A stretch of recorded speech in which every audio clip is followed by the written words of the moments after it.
क्या आपने कभी सोचा है कि अगर किसी गांव में अचानक आसमान से ऐसा जादुई पिटारा आ गिरे जो सच बोलने वाले को तोहफा दे और झूठ बोलने वाले पर तूफान बरसा दे, तो वहां के लोग कैसे बदल जाएंगे?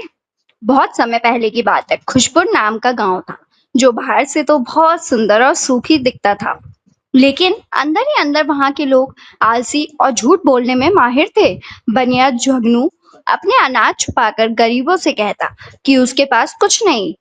ठाकुर धोकाराम टैक्स बढ़ाकर सबका पैसा खा जाता और ऊपर से कहता कि वह सबसे बड़ा दानी है। बच्चे तक कभी कभी मिठाइयाँ चोरी करके खाकर मासूम चेहरा बनाते। एक दिन तेज आंधी और बिजली की गड़गड़ाहट के बीच गांव के चौराहे पर एक चमचमाता पिटारा आ गिरा, जिस पर लिखा था, सच बोलेगा तो वरदान, झूठ बोलोगे तो तूफान। सच बोलोगे तो वरदान, झूठ बोलोगे तो तूफान। तभी अचानक मेले की घंटियां अपने आप बजने लगी। सब लोग डर कर इधर उधर भागने लगे, लेकिन बच्चों ने देखा कि जहां जहां झूठ बोला गया है वहां अंधेरा फैल रहा था, और जहां जहां सच बोला गया था वहां से चमकती रोशनी निकल रही थी। गांव वाले हैरान थे।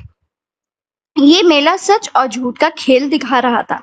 पहले सबने हंसते हंसते इसे मजाक समझा, लेकिन तभी बनिया झगनू आगे आया और बोला, मैंने कभी किसी से अनाज नहीं छुपाया। और बोलते ही पिटारे से काले बादल निकले, बिजली गिरी और उसका पूरा गोदाम उड़ गया। सारा अनाज आसमान में उड़कर गरीबों के घरों में बरसने लगा। यह देखकर गांव वाले दंग रह गए और पिटारे का डर सबके मन में बैठ गया। अगले दिन ठाकुर धोकाराम आया। उसने अकड़कर कहा, मैं तो गांव का सबसे सच्चा और दानी इंसान हूँ। और अचानक पिटारे से भयानक आंधी उठी। पूरा तालाब सूख गया, पेड़ टूटकर गिरने लगे, लोग घरों से भागने लगे। लेकिन तभी वहां खड़ी एक नन्ही मासूम लड़की गुड़िया आगे आई, जिसने हमेशा सच बोलने और सबकी मदद करने की आदत थी। उसने पिटारे से कहा, मैं मानती हूँ कि मैं कभी कभी माँ की मदद नहीं करती, पढ़ाई से भाग जाती हूँ और आलस करती हूँ। ये मेरी गलती है। जैसे ही उसने सच बोला, पिटारे से एक सुनहरा फूल निकला जो उसके हाथ में आ गिरा। गांव वाले हैरान रह गए कि पहली बार पिटारे ने किसी को तोहफा दिया। धीरे धीरे बच्चे हिम्मत करने लगे। किसी ने कहा, मैंने चोरी से गुड़ खाया था। किसी ने कहा, मैंने खेल में हार कर भी जीत का झूठ बोला था। और फिर हर बार पिटारे से फूल, फल और खिलौने निकलते। बच्चों की आंखें चमक उठती। लेकिन धोकाराम और उसके साथी अब भी झूठ पर झूठ बोलते रहे, और हर बार तूफान और भयंकर होता गया। गांव का मंदिर टूटने लगा, कुएं का पानी सूखने लगा, खेतों में आग लगने लगी। पूरा गांव तबाही की ओर बढ़ रहा था। अब कहानी का सबसे रोमांचक हिस्सा आया। गुड़िया ने सोचा कि अगर सब गांव वाले सच स्वीकार करेंगे तो तूफान रुक सकता है। उसने सबको इकट्ठा किया और कहा, देखो, पिटारा हमें सजा नहीं दे रहा, हमें बदलना सिखा रहा है। अगर हम सच मान लें, चाहे वो छोटी गलती ही क्यों ना हो, तो ये तूफान थम जाएगा। पहले सब डरे, लेकिन जब बच्चों ने दोबारा सच बोला और पिटारे से मिठाइयों की बरसात हुई, तो धीरे धीरे बड़े भी आगे आने लगे।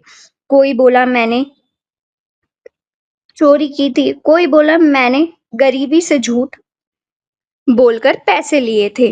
और हर बार पिटारे से रोशनी निकलती और गांव के टूटे घर जुड़ने लगते। लेकिन धोकाराम हठी था। वह बार बार चिल्लाता, मैंने कभी झूठ नहीं बोला, मैंने कभी झूठ नहीं बोला। और हर बार उसके ऊपर बिजली गिरती, आंधी उसे घेर लेती, फिर भी उसका अहंकार टूटता नहीं। क्लाइमैक्स तब आया जब उसने लालच में पिटारे को तोड़ने की कोशिश की। उसने तलवार से वार किया, और तभी पिटारे से इतना भयंकर तूफान निकला कि पूरा गांव अंधकार में डूब गया। गांव के लोग डरकर भागे, लेकिन गुड़िया वहीं खड़ी रही। उसने हिम्मत जुटाकर कहा, मैं मानती हूँ कि मैं कई बार डरकर चुप रह जाती हूँ, जबकि मुझे सच बोलना चाहिए था। यह मेरी बड़ी गलती है। जैसे ही ये शब्द निकले, पिटारे से सुनहरी रोशनी का विस्फोट हुआ। अंधेरा छट गया, तूफान रुक गया और धोकरा उस रोशनी में समाकर हमेशा के लिए गायब हो गया। गांव वालों ने राहत की सांस ली, लेकिन सबसे अद्भुत चमत्कार तब हुआ जब पिटारे से अनगिनत अनाज, कपड़े, मिठाइयां और खिलौने निकलकर पूरे गांव में बिखर गए। टूटे घर जुड़ गए, सूखे खेत हरे भरे हो गए और गांव सुनहरी रोशनी में जगमगाने लगा। तभी पिटारे की आवाज गूंजी, झूठ से तवाई आती है, सच से बरकत और खुशी। झूठ से ये तवाई आती है, सच से बरकत और खुशी। याद रखो, यह पिटारा सिर्फ उन्हीं के लिए खुलता है जो सच्चाई और ईमानदारी अपनाते हैं। उस दिन से खुशपुर गांव पूरे देश में मिसाल बन गया। बच्चे तक रोज ये गाना गाते, सच का पिटारा खोले जो सुख और चैन वही पाएगा। जो भी सच का पिटारा खोलेगा, सुख और चैन वही पाएगा। और गुड़िया गांव की नन्ही रक्षक कहलाने लगी, जिसने सबको सिखाया कि असली ताकत सच और हिम्मत में है, ना कि झूठ और लालच में। इस कहानी से हमें यह शिक्षा मिलती है, झूठ और लालच से चाहे शुरुआत में फायदा दिखे, लेकिन उसका अंत हमेशा तबाही ही होता है। जबकि सच्चाई और ईमानदारी अपनाने से ही असली सुख, शांति और समृद्धि मिलती है। अगर ये स्टोरीज आपको हमारे यूट्यूब चैनल पर मिल रही है तो प्लीज हमारे चैनल को सब्सक्राइब करें, शेयर करें एंड लाइक और कमेंट भी किया कीजिए। कमेंट में आप अपना टॉपिक भी दे सकते हैं एंड अगर इससे रिलेटेड आपको कुछ और चाहिए, इससे रिलेटेड कोई मोरल पता है तो वो भी हमें आप शेयर कर सकते हैं। अगर आपको यही स्टोरीज फेसबुक चैनल पर मिल रही है तो प्लीज हमारे फेसबुक पेज को भी फॉलो करिए एंड शेयर करना मत भूलिएगा। थैंक यू सो मच, आप सभी का बहुत बहुत धन्यवाद।